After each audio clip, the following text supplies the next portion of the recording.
Adam Lambert.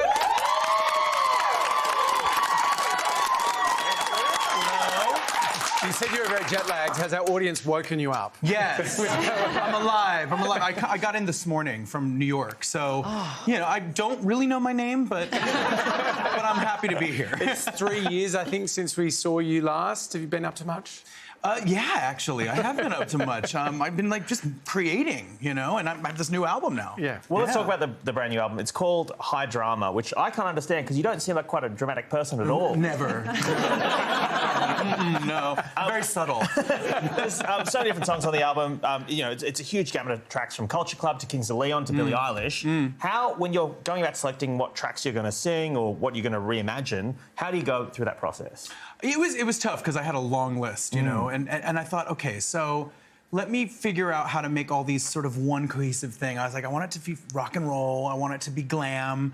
And the dramatics are kind of the thing that I'm drawn to with other artists. You know, these artists that I'm covering are all very individual. They're a lot of them are very theatrical. And the songs, all of them were selected because they all have stories in them that I think I can relate to in my own life. Things that I could have gone through myself. And, you know, obviously I'm a songwriter, but, you know, the creative challenge on this was getting in the studio, taking songs that are already written and trying to figure out a way to completely reinvent them and rework them so they sound new. Yeah. It's funny because sort of cover songs get a bad rap. What is it that you love so much about when you get a classic like this, really reworking it and spending time making it your own? Well, I think in a way it's kind of it kind of shows your creativity off, you know? I mean, if people already know the original song and they can kind of see where you went with it, it's a nice journey to take your listener on, you know? And I think, you know, I'm not precious about it. I think a great song is a great song. And, you know, we all love to hear things that we know that remind us of another time, maybe, that when we first heard it.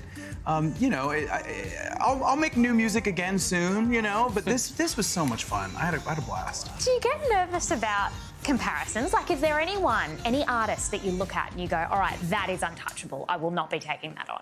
Well, I mean, I've had to put up with being compared to Freddie Mercury for a while, which is the best compliment in the world, the best, like, sentence to be a part of, you know, him and my name. But, you know, I think that was a huge challenge over the past 10 years working with Queen. So that definitely takes some of the edge off of trying to do some covers now. If there was I mean? anyone that you weren't going to cover, it would have been Freddie.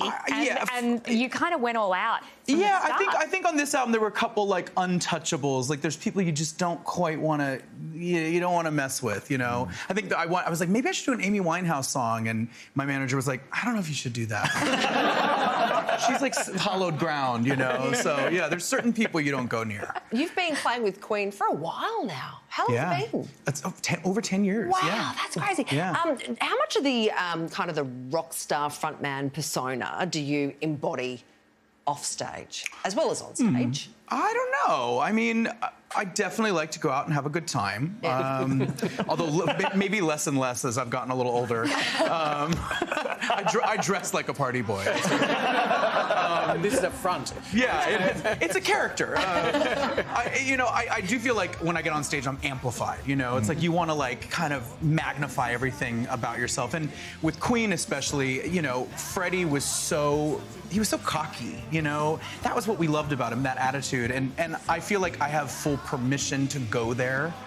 You know, on stage, and that's part of the persona of the music is having a lot of confidence. That's part of it. But now you're so embedded with, you know, that group. Obviously, you're touring with them and stuff, and it does also mean that for your solo work, you know, on one occasion you even got Brian May to work on a track with you, which that must have been incredible. Does that just, like, that must have blown your mind, surely? Well, you know, it's when I step back and I think about he's just the guy I work with anyway. Well, when I step back and I look at it, I'm like, wow, that's so cool. But it's also like he's my friend, you know. I mean, he's somebody that I've been working with for 10 years, so it doesn't feel too strange to ask him to play guitar, you know, on something. So, but you know what? Honestly, that was a beautiful song that we did together, and I love working with them. I really do. They are.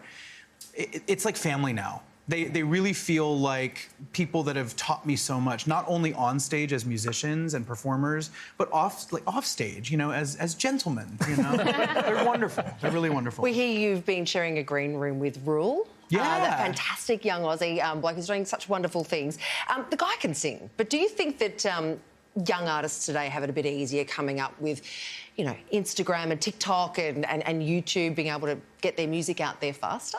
I don't know if I would say it's any easier. I think it's just different. It has changed, you know, and it's exciting. I mean, when you look at something like TikTok, what's amazing about it is you're hearing songs come out that you know were 3 years old that now have another life. You know, there's so much creativity on TikTok. You know, and I love when anybody has a way to express themselves. And I just wish I had his hair. You know? We all do. Now, you're dressed for a party. Are you heading out in Sydney tonight? I am not dressed for a party. I'm dressed for your show. I did all this for you. Adam's album, High Drama, is out everywhere right now. Would you please thank Adam? Yeah.